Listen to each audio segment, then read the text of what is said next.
Papu Gomes é um grande jogador. O argentino está com 32 anos e podemos considerar que tem sucesso tardio em sua carreira. Ele começou sua vida no futebol no pequeno Arsenal de Sarandi, clube que entrou na base com apenas 14 anos e defendeu até os 21. Foi pelo Arsenal que começou a fazer sucesso e ser apontado como futuro craque de futebol. Chegou da seleção sub-20 da Argentina. Pelo clube, conquistou a Copa Sul-Americana e também foi campeão mundial sub-20 pela seleção em 2007. Depois do Arsenal, teve uma passagem rápida pelo San Lorenzo, que pagou 2 milhões de dólares em seu passe. Mas apenas 10 meses depois, foi negociado com o Catania, da Itália, por 3 milhões de euros, onde ficou por 3 temporadas, sendo um dos principais jogadores do time, que era muito fraco e lutava sempre contra o rebaixamento na Série A italiana. Com um bom desempenho no Catania, Papu Gomes foi soldado por diversos clubes importantes, como a Fiorentina, o Atlético de Madrid e a poderosa Inter de Milão.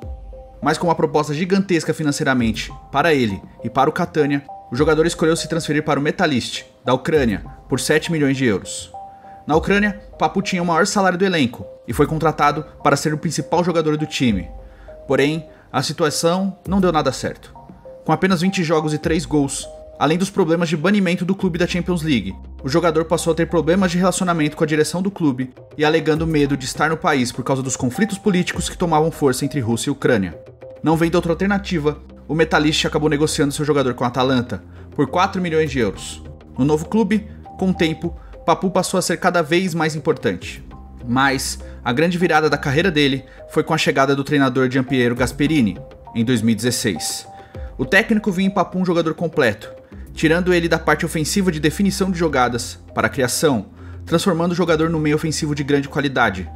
O desempenho de Papu Gomes com Gasperini como técnico passou a ser soberbo. Gols e muitas assistências foram sendo empilhadas pelo argentino. A cada temporada, o jogador tinha mais e mais destaque, além de ganhar cada vez mais a confiança de Gasperini, que então lhe deu a faixa de capitão. A Atalanta com Gasperini passou a ser um time extremamente competitivo, forte e temido na Itália. Com grandes campanhas, o time se classificou pela primeira vez à Champions League, após um honroso 4º lugar no campeonato italiano.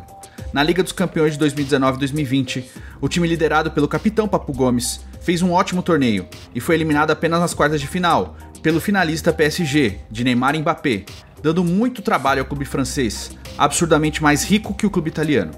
Na Série A, a Atalanta chegou a brigar pelo título da Liga com a Juventus e a Inter, mesmo com um poderio financeiro muito mais baixo. Um ótimo 3º lugar e uma nova classificação para a Liga dos Campeões vieram. Torcida, diretoria, treinador e elenco estavam em estado de graça. Apesar das enormes dificuldades enfrentadas em Bergamo com a pandemia, o clube era um dos, se não o maior alento da região no norte da Itália. Novamente, com seu capitão, o time começou muito bem a temporada, até que chegou o confronto contra o Midtjylland, da Dinamarca, pela 5ª rodada da fase de grupos da Liga dos Campeões. Durante o primeiro tempo, com a Atalanta atrás do placar, Gasperini pediu para seu capitão para que ele se deslocasse da faixa central e ocupasse mais o lado esquerdo do campo, procurando mais espaço, mas Papu Gomes recusou prontamente e não atendeu o treinador. Na volta do intervalo, Papu não voltou com o time, a Atalanta conseguiu empatar o jogo e a partida acabou em 1-1. Até aí tudo bem, apenas um fato de jogo que acontece muitas e muitas vezes. Mas as notícias é que Papu Gomes agrediu Gasperini no vestiário e os dois foram separados pelos outros jogadores, para que a confusão não ficasse ainda pior. Gasperini se sentiu traído pelo seu capitão e melhor jogador. A diretoria se reuniu com ambos para apaziguar os ânimos. Então, Papu ficou fora do jogo contra o Verona, mas no jogo seguinte pela Liga, com a Atalanta precisando vencer o Ajax, Papu foi a campo novamente, como capitão, e o time venceu o difícil confronto, em Amsterdã, por 1-0. Tudo parecia acertado entre as partes, até que veio o jogo contra a Fiorentina em Bergamo, onde Gasperini deixou Papu Gomes no banco, que sequer entrou em campo. Após a partida, o treinador disse que seu capitão precisava de descanso pela maratona de jogos, mas Papu se sentiu traído pelo técnico e foi até as redes sociais desabafar e postou um texto. Caros torcedores da Atalanta, estou escrevendo para vocês aqui, porque não tenho como me defender e falar com vocês. Eu só queria dizer que quando eu partir, vocês saberão a verdade de tudo. Vocês me conhecem e sabem quem eu sou. Eu amo vocês, do seu capitão.